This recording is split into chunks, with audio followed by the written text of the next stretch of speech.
करनाल धान खरीद में फर्जीवाड़ा, फिजिकल वेरिफिकेशन में कम मिला 4000 कुंटल। राइस मिलर्स के खिलाफ जांच शुरू। मनोहर वन व 2 सरकार में सरकारी धान खरीद सिस्टम से भ्रष्टाचार को खत्म करने के सारे दावे धरे के धरे रह गए। करनाल में सरकारी धान की फर्जी खरीद का बड़ा मामला सामने आया है। फिजिकल वेरिफिकेशन में 4000 कुंटल धान कम मिली है। डीसी उत्तम सिंह ने निर्देश दिए कि जहां-जहां गड़बड़ी की आशंका है उन राइस मिलर्स की फिजिकल वेरिफिकेशन कराई जाए, जिससे पता चला कि करनाल में धान की सरकारी खरीद में गड़बड़ी कितनी हुई है। इधर मामला सामने आते ही खाद्य आपूर्ति विभाग में भी हड़कंप मच गया है। विभाग के जिम्मेदार इंस्पेक्टर खुद को बचाने की कोशिश में जुट गए हैं। आनन फानन में जिन राइस मिलर्स के यहाँ धान कम मिला है उनके खिलाफ जांच शुरू कर दी, लेकिन धान खरीद में भ्रष्टाचार हुआ कैसे, इस ओर किसी का ध्यान नहीं है, क्योंकि धान की सरकारी खरीद में एजेंसियों के इंस्पेक्टर की सीधी जिम्मेदारी होती है। इसके साथ ही मार्केट कमेटी के अधिकारियों व आढ़ती की मिली भगत के बिना इतना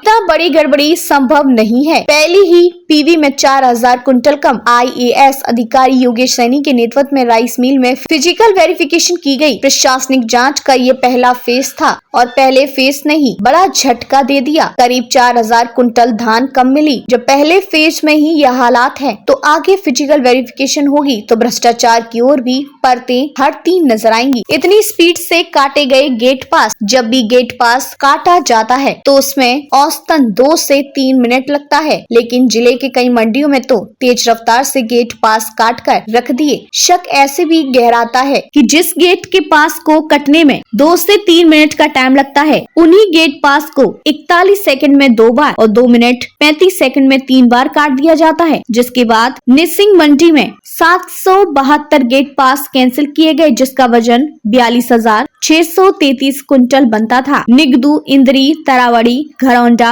करनाल और असंध की मंडियों गेट पास का यही तरीका है। वहीं DFSC की माने तो पूरे मामले की जांच जारी है और गड़बड़ी करने वालों पर एक्शन लिया जाएगा। सवालों के घेरे में मंडी से जुड़े अधिकारी, कर्मचारी और व्यापारी। भ्रष्टाचार की जड़ें कुरेदी गई और खाद्य एवं आपूर्ति विभाग के अधिकारियों की चूल्हे हिल गई। अब जिम्मेदार खुद को बचाने की जुगत में है और हड़बड़ी में उन राइस मिलर्स के खिलाफ जांच शुरू कर दी जहां पर धान कम पाया गया है। ऐसे में अधिकारियों की हड़बड़ाहट ने कई सवाल खड़े कर दिए हैं, जिनकी तरफ आखिर प्रशासन का ध्यान नहीं जाता।